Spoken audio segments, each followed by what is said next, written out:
Pernah tak korang dengar cerita pasal suami yang lebih utamakan beli rokok daripada nafkah dan keperluan anak-anak dan isteri dia?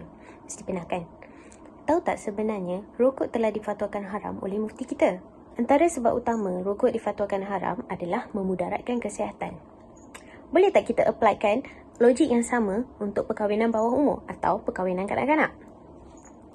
Macam mana kalau kita boleh buktikan yang perkahwinan kanak-kanak ini boleh memudaratkan kesihatan atau membawa mati? Patut tak dia jadi haram juga? Jom kita bincang. Perkahwinan bawah umur boleh memudaratkan fizikal kanak-kanak, terutamanya perempuan. Risiko kematian semasa bersalin atau maternal death adalah lebih tinggi pada ibu-ibu muda atau ibu-ibu remaja. Berdasarkan pengalaman sendiri, I sendiri rasa nak putus nyawa masa bersalin. Dan itu pada umur 24 tahun ya. Bayangkan kanak-kanak nak hadap benda yang sama kalau fizikalnya sendiri masih belum matang. Apa pula cakap doktor? Let's say I started ovulating at 12. Are my womb at 12 years old matured enough to support pregnancy? Most probably not. As a teenager, everything is growing. You still have a growth spurt. You still have your hormones come in, increasing your height, and then your pelvic bones change, and all this is eventually to supporting childbirth.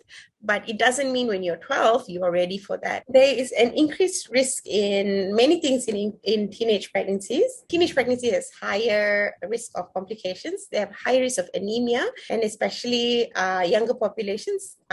Usually it's an iron deficiency anemia because of a lack of iron in diet. Higher risk of pregnancy-induced hypertension, which is high blood pressure during pregnancies. Some sort of like a epileptic fit, and which can also result in death. Teenage pregnancies also have low birth weights for the infant, result in a lot of prematurity, which means that the individual delivers before the date of full term. So that's about 37 weeks and above. There's also intrauterine growth retardation. The fetus doesn't grow really well as what would a normal pregnancy do. After delivery, there's an increase in neonatal mortality. The infant has a higher risk for death as well. If you were to ask a doctor, we would recommend you complete puberty, and that's usually about 18, 19, 20, because there is not one exact cutoff age. Everything's a spectrum, but we would recommend you wait until you're about 20. Kesan buruk child marriage yang lain pula kita boleh tengok pada kesihatan emosi dan mental kanak-kanak tu. Sebab perkahwinan bawah umur ni ada kemungkinan besar untuk jadi perkahwinan yang ada penderaan domestik disebabkan jarak umur dan kematangan yang besar. Kalau pun kedua-dua pengantin tu bawah umur, diorang akan struggle untuk bawa tanggungjawab sebagai pasangan berkahwin dan duduk bersama. Dah banyak dah sebenarnya kes pengantin bawah umur ni kena penderaan domestik yang menyebabkan cerai tak lama lepas berkahwin. Sudahnya, budak bawah umur ni juga yang nak kena jaga baby. Di Malaysia, kita mula bersekolah seawal umur 7 tahun hingga 17 tahun. Tapi, ada certain negeri yang benarkan perkahwinan seawal umur 11 tahun. Macam mana seorang pelajar nak pikul tanggungjawab sebagai seorang isteri dalam masa yang sama? Pelajar universiti yang bekerja sambilan 4 jam sehari pun dah penat, inikan pula tanggungjawab seorang isteri yang mengambil masa 24 jam. Mampu ke kanak-kanak nak tanggung semua ni? Bukan tu je, kanak-kanak yang dah berkahwin lagi berkemungkinan untuk berhenti sekolah atau tak sambung pelajaran. Jadi, kehidupan mereka sangat bergantung pada kewangan pasangan diorang. Kalau pasangan diorang tu pun bawah umur, lagilah susah nak cari kerja atau sumber kewangan yang cukup kalau tak ada pelajaran.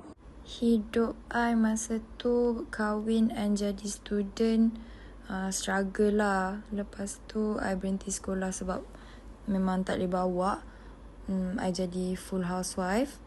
Masak breakfast pukul 6 pagi, pack sebelum dia pergi kerja. Sampailah dah beranak, on the way nak cerai tu baru boleh I sambung belajar college. Sebab I sempat daftar SPM. So walaupun I berhenti, I pergi SPM, I still boleh masuk college. Memang susah nak fokus kat satu benda lah. Macam nak buat assignment, lepas tu nak jaga anak lagi. Memang penat mental fizikal lah buat kerja seorang-seorang. Kalau masih kahwin sampai sekarang, rasanya memang lagi teruk lah kot hidup. Sebab tambahan beban kan, kena tangguh anak lagi, suami lagi. Jadi tak menyesal lah hafalkan cerai tu. Kalau nak ikutkan takut ataupun fikir hidup seorang-seorang ke apa, memanglah stres. Tapi lagi stres kalau ada orang tapi tak membantu. Tak ada fungsi pun dalam hidup. Mufti Pahang, Datuk Seri Dr. Abdul Rahman Osman pun pernah tegaskan untuk ibu bapa biar anak diorang fokuskan pelajaran dulu, bukannya dikahwinkan. Dia juga ada cakap, selain pelajaran, keluarga yang dalam kemiskinan ada cara lain macam untuk mohon zakat atau pertolongan kewangan lain daripada kahwinkan anak diorang untuk bayaran.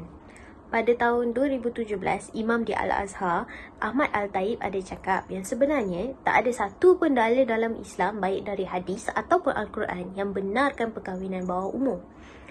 Islam sangat tegaskan bahawa amalan yang membawa kepada komplikasi kesihatan atau kesan buruk psikologi dan emosi ini sebenarnya tak dibenarkan langsung.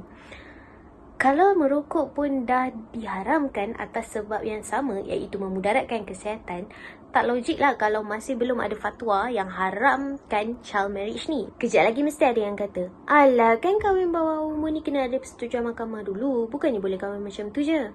Betul?